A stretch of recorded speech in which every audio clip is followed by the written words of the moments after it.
Believe that people should have 3 meals a day. When I've been Prime Minister on early occasions, I ensured that. And I will ensure that they will have 3 meals a day again. It's a challenge, but I am going to meet that challenge and overcome it.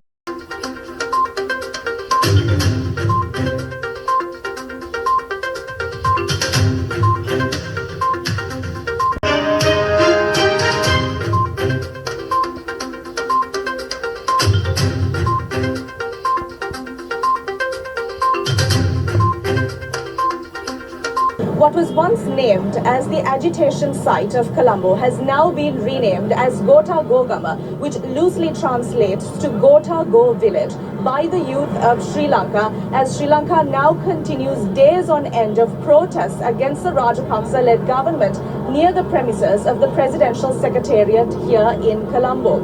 The youth of Sri Lanka are frustrated, and to put it quite simply, they've had enough with this government after mismanaging the Sri Lankan economy to its worst possible financial and economic crisis since independence. The youth of Sri Lanka have been camping out in this vicinity for days, braving the weather and the harshest of rains to make sure that their voice and demands are heard, where they want the leaders and this government, led by President Gotabaya Rajapaksa, to simply step down and to hand over power to a more competent authority as the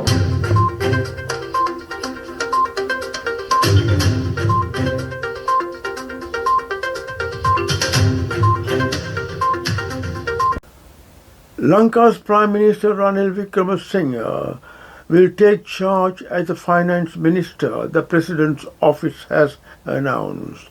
It will take lead talks with the International Monetary Fund, the IMF, as the crisis-hit nation seeks a bailout.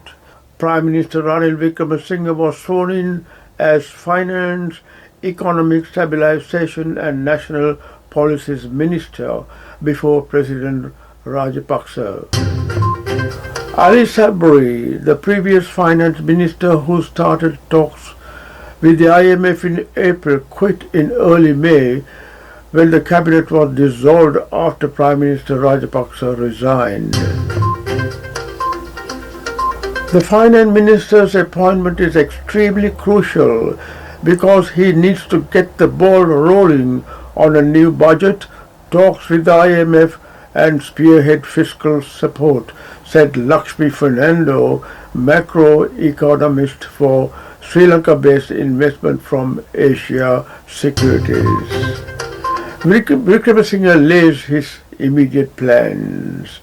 In an interview with Reuters on Tuesday, Wickremesinghe laid out his immediate plans for the economy, including presenting an interim budget within 6 weeks that will slash government expenditure to the bone and reroute funds into 2 years relief program.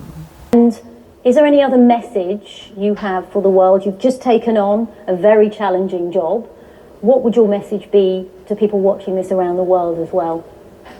We are getting back on our feet.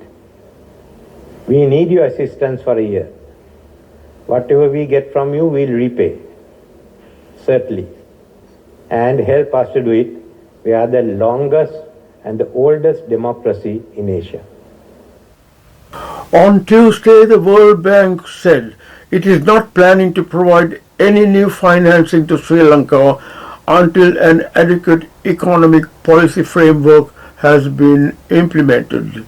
Wickremesinghe told Reuters he hoped for a sustainable loan package from the IMF while undertaking structural reforms to draw new investments into the country.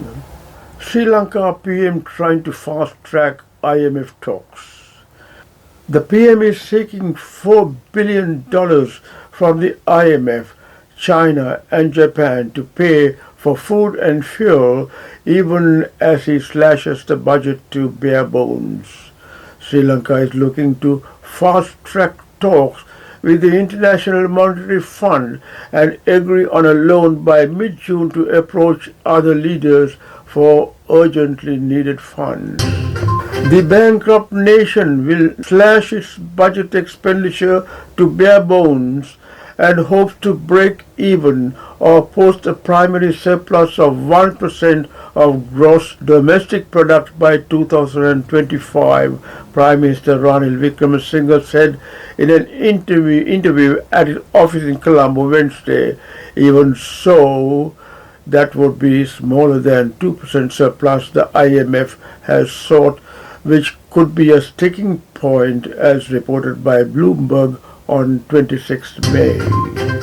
Earlier this week, IMF Manager Director Kristalina Georgieva said the lender was working relentlessly at a technical level in Sri Lanka. A veteran politician who knows the IMF, Wickremesinghe, 73, is a veteran politician who has been Prime Minister for 5 times before the current appointment. The economic liberal already has experience with the IMF. Sri Lanka's last had an IMF program in 2016 during one of Wickremesinghe's tenure as Prime Minister. He has also built relationships with regional powers, India and China, the key investors and lenders who were for influence in Sri Lanka along busy shipping routes linking Asia to Europe. At the moment, in terms of getting that international help? Yes, India has been helping us, but we'll talk to the others, to Japan, to South Korea. Sri Lanka's central bank governor says he will stay in his position given improved political stability amid an economic crisis. He would not step down as he had earlier warned. Sri Lanka is expecting 3 to 4 billion from the IMF. The technical discussions with the IMF on a bailout loan are scheduled to include today. Its spokesman Jerry Rice Sunday said, "We remain committed to helping Sri Lanka align with the IMF policies. However, finalizing the loan agreement will take another 3 months."